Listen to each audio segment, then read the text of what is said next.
Il y a des écorces qui supportent plus ou moins cette abrasion. Là, pour l'instant, il n'y a rien de dramatique. Donc, qu'est-ce qui fait que les arbres sont défléchés, ce qui nous pose un gros problème en agroforesterie, puisqu'on veut qu'ils montent. Donc là, celui-là, il a eu un souci. Donc, c'est soit une buse qui s'est perchée dessus, ou soit un cervidé, puisque là, c'est juste la bonne taille là, pour le cervidé. C'est impeccable. Ça s'est cassé, là. Voilà. Et puis après, alors ça a été cassé par un animal peut-être. La famille, ce qu'elle voulait, c'était chasser le faisan, la perdrix dans les plaines. Mais du vrai? Alors, c'est justement, ils essayaient d'intégrer donc toutes ces plantations de haies, parce que comme on est des démembrements, donc on a remis des haies pour justement essayer de favoriser le petit gibier, donc le faisan et la perdrix, à rester, à faire des couvées, à faire des nichés pour qu'on ait une souche naturelle. Alors, dans la théorie, ça serait magnifique, mais malheureusement, ça ne marche pas forcément. Alors, on a quand même essayé de faire en sorte que ça tienne. C'est pour ça que, juste à l'entrée, là, vous avez pu voir aussi, il y a aussi des couverts à gibier, juste à côté des haies. Alors, sur les haies en tant que telles, on a choisi des haies qui étaient plutôt favorables pour le petit gibier, donc une haie basse, avec de quoi s'abriter. Donc, par exemple, des haies, des arbustes qui ne sont pas forcément typiques, comme la symphorine, qui permettent vraiment un abri pour toute la saison. Mais les fruits, la symphorine, sont comestibles pour le gibier? On les voit pas forcément manger. Non. Mais c'est juste vraiment une question de protection là. Ça fait vraiment un gros buisson. Ouais, mais et comme ça, vous mettez du prunelier, ça fait pareil. Oui, mais avec cette symphorine, ça faisait vraiment un gros tapis, vraiment protection. En plus, les animaux ne le mangent pas. Enfin, le cerf, la biche ne s'y frottent pas. Donc ça faisait quelque chose d'assez joli. Donc ensuite, niveau implantation, on a fait en sorte de mettre les haies dans la direction qui nous apportait, surtout pour la chasse. Donc on a réfléchi à éviter des points de fuite, surtout au niveau de la domaniale, pour pas que les oiseaux disparaissent et que tout notre travail soit parti en quelques journées.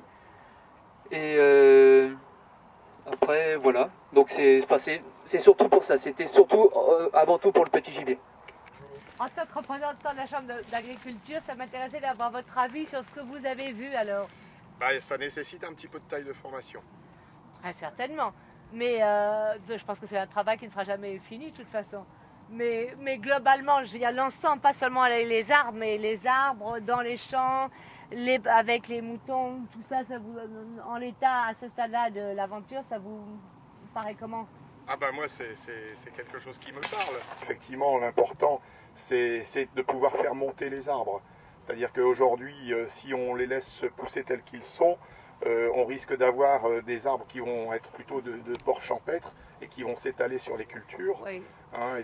Et en plus, au niveau de la qualité des sujets, on sait qu'il y a un mélange d'essences, il y a du chêne, il y a du noyer, qui sont des essences qui ne sont pas toujours compatibles les unes avec les autres.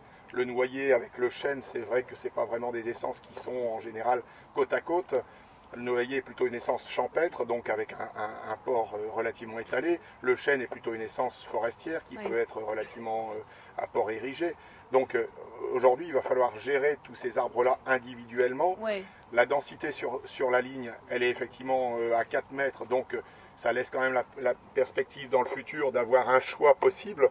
C'est-à-dire qu'il y aura au moins un arbre sur deux qui sera l'arbre définitif pour acquérir quelque chose. Alors, justement par rapport au choix des essences, au choix des essences côte à côte, en fait cette proximité sur la ligne est aussi une façon de les inciter à monter. Donc, mais ils ne monteront pas tout seuls, c'est pas parce qu'ils sont côte à côte. Exactement. Et par rapport à la taille, donc depuis qu'ils ont été plantés, il y a eu une intervention de taille chaque année. Par contre, vu qu'ils sont extrêmement blessés à chaque fois, on y va doucement. Parce qu'en fait, ils se prennent des claques. Donc en fait, si on taille trop dur, voilà, faut y aller. Si ce n'est que vous allez chercher à avoir un axe rapidement. Donc si vous laissez trop de branches intermédiaires qui vont être en concurrence avec l'axe principal, ils vont monter moins vite. Alors après, la stratégie, et on a essayé cette année par rapport à on a essayé de se mettre dans la tête du cerf, ce qui n'est pas facile. Et donc on s'est dit, si on dégage trop, en fait, le premier croc va être le fatal. Bon. Donc on essaye de laisser des branches martyrs. Chaque planteur et chaque tailleur peut avoir une certaine vision et prospective par rapport à la manière dont l'arbre va se développer. Alors après, il y a des généralités. Hein. On sait que les merisiers vont tout de suite avoir tendance à flécher. On sait que les chênes, c'est toujours compliqué. Mais je dois dire qu'une des autres raisons pour lesquelles on a choisi un mélange d'essences, c'était je voulais pas que ça ressemble à une plantation. Après, vous auriez pu sortir des systèmes conventionnels agroforestiers qui est effectivement à ce moment-là, au lieu de constituer une ligne uniquement d'arbres OG, de mettre effectivement un état de bourrage comme quand on fait une haie brise-vent en fait, avec plusieurs étages. Bon après, avec les mesures qui vont être mises en place, c'est pas toujours possible parce qu'on est limité en densité. Ici, il n'y avait pas le cas. Alors justement, si on parle de ça, ici c'est un projet qui a été mûri à une époque où il n'y avait pas de mesures d'aide à la plantation, donc des mesures d'aide PAC. Donc c'est le PNR qui a pris en charge le financement de ce projet.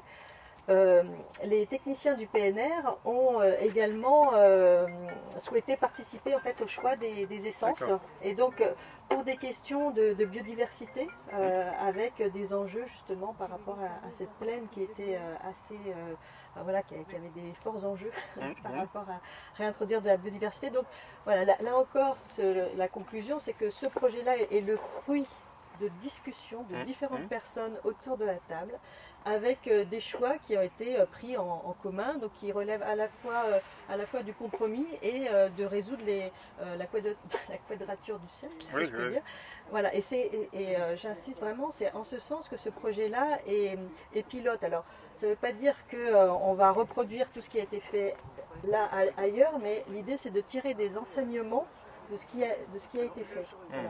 Sachant qu'il y a aussi des choix qui ont été argumentés par rapport à des retours d'expérience, alors qui restent récents. Hein. C'est-à-dire c'était le fait d'avoir une diversité d'essences sur la ligne, c'est des choses qui se sont pratiquées ailleurs avec 15 ans de retour d'expérience, avec des résultats qui intéressaient la plaine ici. Et là, des arbres, là, quand ils vont se développer, là, vous nous avez dit au début que pour les implanter, il faut essayer de travailler profondément pour les forcer à aller faire des racines au fond. Oui, ça a été sous-solé là, sous chaque ligne d'arbre. Et si on ne peut pas sous-soler? En fait, on peut cerner les racines, on peut passer avec une lame le long de la bande enherbée pour couper les racines et faire en sorte qu'il y ait surtout celles qui sont les plus profondes qui se développent. Après, quand on est en conservation des sols, c'est-à-dire qu'on a une compétition racinaire avec un sol toujours couvert, ça incite aussi les racines à aller explorer la strate, l'horizon d'en dessous, quoi. Après, je ne sais pas si vous avez des retours d'expérience là-dessus. Le système combiné bio et conservation et agroforesterie, ça, j'ai encore pas. En revanche, ce dont je suis sûre, c'est que effectivement, si l'arbre, vous le laissez développer ses racines, c'est vrai qu'il a tendance, précisément s'il n'y a plus de travail du sol, il a tendance quand même un peu à essayer de chercher sur les côtés.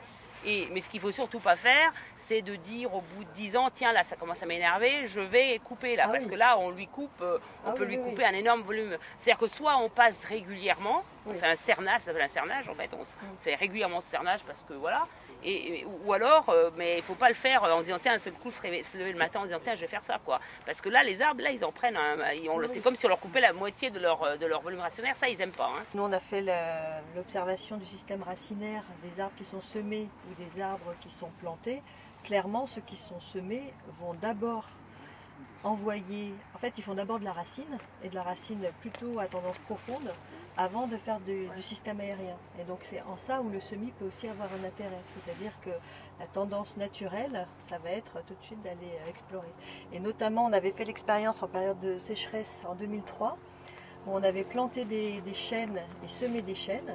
Tous les chênes plantés sont morts, et les chênes semés, en fait, quand on les a arrachés, ils avaient déjà un pivot qui faisait pratiquement 50 cm, et ils n'ont pas crevé. Par contre, ils étaient en aérien tout petits. Mais voilà, ils ont... Une réserve pour l'avenir. Voilà, c'est ça. En fait, ils s'adaptent. Alors la question que je me pose, moi, c'est par rapport à l'enracinement. Parce que du coup... Le plant arrive très vite à sortir de la motte en fait. Et donc après les mottes aujourd'hui sont faites de telle manière que les systèmes racinaires descendent et non pas chignonnent comme ça a été dit tout à l'heure.